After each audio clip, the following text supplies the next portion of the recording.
ஜனகர் ஒரு முறை தனது அரியணையில் அமர்ந்திருந்த போது ஒரு கணம் சிறு தூக்கத்தில் ஆழ்ந்தார். அந்த ஒரு நொடியில் அவர் ஒரு நீண்ட பயணத்தை அனுபவித்தார். அண்டை நாட்டு மன்னன் ஜனகரின் நாட்டின் மேல் படையெடுத்து வந்தான்.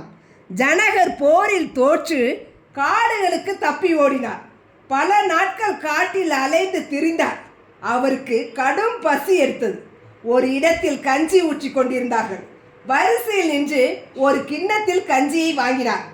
அவர் கஞ்சியை குடிக்கப் போகும் நேரத்தில் ஒரு பருந்து வந்து அந்த கிண்ணத்தை தட்டிவிட்டது. பசியால் கதறி அழுதார். அவருக்கு அது பல வருடங்கள் நடந்த ஒரு போராட்டமாகவே தெரிந்தது. அந்த அழுகை சத்தத்தில் அவர் திடுக்கிட்டு கண் விழித்தார்.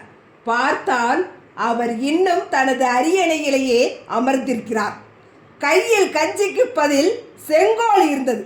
இந்த சம்பவத்திற்கு பிறகுதான் ஜனகர் இது உண்மையா அல்லது இது பொய்யா என்று தேட ஆரம்பித்தார்.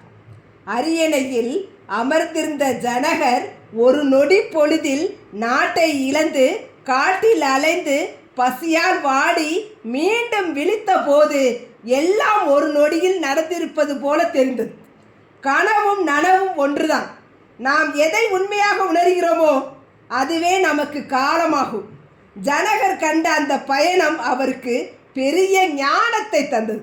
நமது கஷ்டங்கள் ஒரு கனவு போல தோன்றலாம், ஆனால் அந்த பரம்பொருளின் பார்வையில் அது ஒரு கனப்பொழுதுதான்.